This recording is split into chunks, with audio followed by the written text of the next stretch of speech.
అందరికీ నమస్కారం.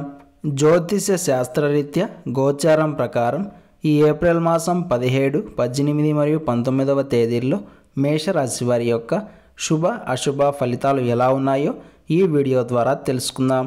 అయితే ఈ వీడియోని చివరి వరకు చూడండి, లైక్ చేయండి, షేర్ చేయండి, అలాగే తప్పకుండా సబ్స్క్రైబ్ చేసుకోండి. ఈ ఏప్రిల్ 17వ తేదీ గురువారం రోజు మేషరాశి వారు కేవలం ఆలోచనలకు మాత్రమే పరిమితం కాకుండా మీరు చేయాలి అనుకున్న కార్యాలను కార్యరూపంలోకి తీసుకెళ్లే ప్రయత్నం చేయండి. కొంచెం కష్టమైనా సరే తప్పకుండా శ్రమించే ప్రయత్నం చేయండి. ఈరోజు ఉన్నటువంటి గోచారం శ్రమకు తగిన ప్రతిఫలాన్ని ఇస్తుంది కాబట్టి శ్రమకు మాత్రమే ప్రాధాన్యతను ఇవ్వండి. దీని మూలంగా తృప్తి మరియు విజయం రెండూ ప్రాప్తిస్తాయి.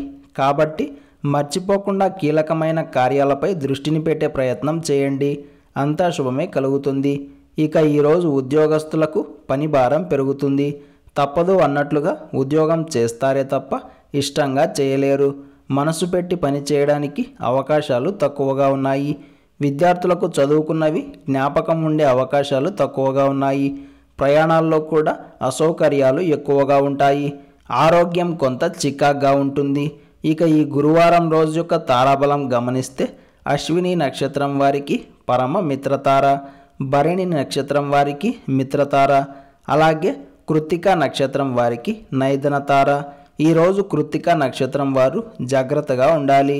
ఇక ఏప్రిల్ 18 మరియు 19వ తేదీల్లో మేషరాశి వారు ఎక్కువ ప్రయాణాలు చేస్తారు. స్థిరత్వం అనేది బాగా తక్కువగా ఉంటుంది. కోపం పెరుగుతుంది.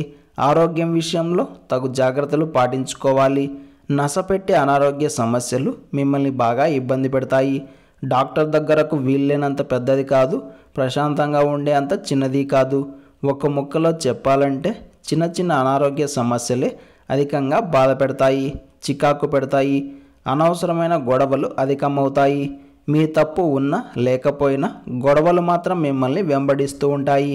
అలాగే కుజుడు, బుధుడు మరియు కేతువు అనుకూలించడం వలన ఆర్థికపరమైన అంశాలు చక్కగా సజావుగా సాగిపోతున్నాయి. మొండి బాకీలు వసూలు చేసుకుంటారు. నూతన ఉద్యోగ ప్రయత్నాలు కలిసి వస్తాయి. అధికారుల యొక్క మెప్పు లభిస్తుంది. విద్యార్థులకు కాలం అనుకూలంగా ఉంటుంది. ఎప్పుడైనా సరే మహాప్రదోష సమయం వచ్చినప్పుడు మనం తప్పకుండా శివారాధన చేయాలి. శివుడికి అభిషేకం చేయాలి.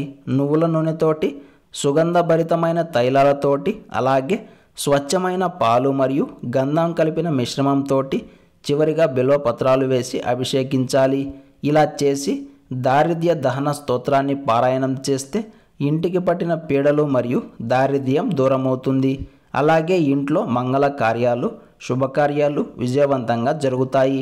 అదేవిధంగా ప్రతిరోజు శివాలయానికి వెళ్ళి మహామృత్యుంజయ మంత్రాన్ని జపిస్తే అనారోగ్యం దూరమై ఆరోగ్య వృద్ధి కలుగుతుంది.